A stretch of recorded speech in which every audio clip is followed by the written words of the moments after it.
Welcome back. In this video, which is video number 31, we are going to look at arpeggios.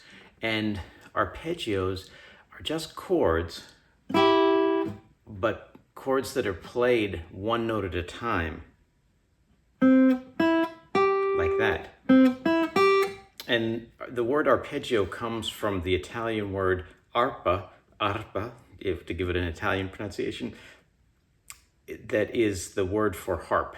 And so if you think about the way a harp plays notes, a lot of times it has this sound like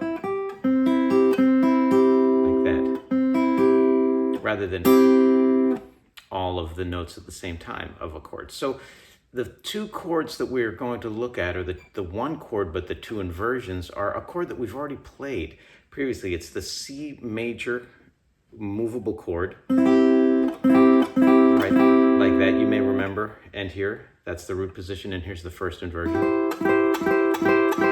Okay, and what we're going to do with arpeggios, there are a few ways you can play them. One is with a pick and one is without, and other forms of, but those are the two main forms.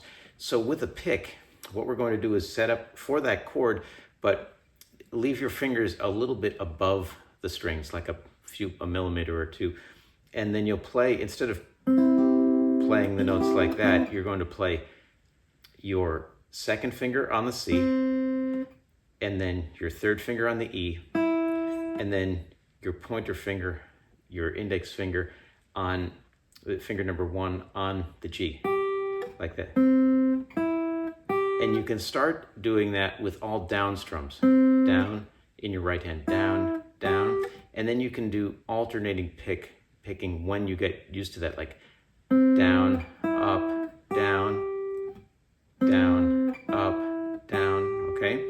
And then what you can do is go play the arpeggio ascending, which means making the notes higher, and then descending like that, and continuing that like in a sequence like this. Okay, and then if we go to all the way up here to the 8th fret of the first string, we're going to set up on the 9th fret with our third finger. That's on the E. This is the first inversion C major chord. E with a third finger, index finger on G, that's the second string, 8th fret, right there. And then to the first string, 8th fret, with your second finger on a C, like that. And you can do the same thing, strumming downward, or picking downward. And then once you get used to that, do alternate picking, down, up, like that. And then you can do ascending and descending like that. Now, if I put my pick down here for a second, you can also do finger style with these arpeggios. And what you do with that would be your thumb. If we go back here, thumb would be on the third finger, on the third string rather. And then index finger, we're talking about the left hand, would be on the second string. And then for the first string here, it would be your third finger, middle finger, like it. And you can go ascending and descending, like that.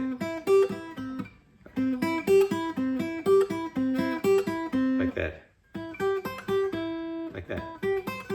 So one left hand finger per string. We'll see you in the next video lesson.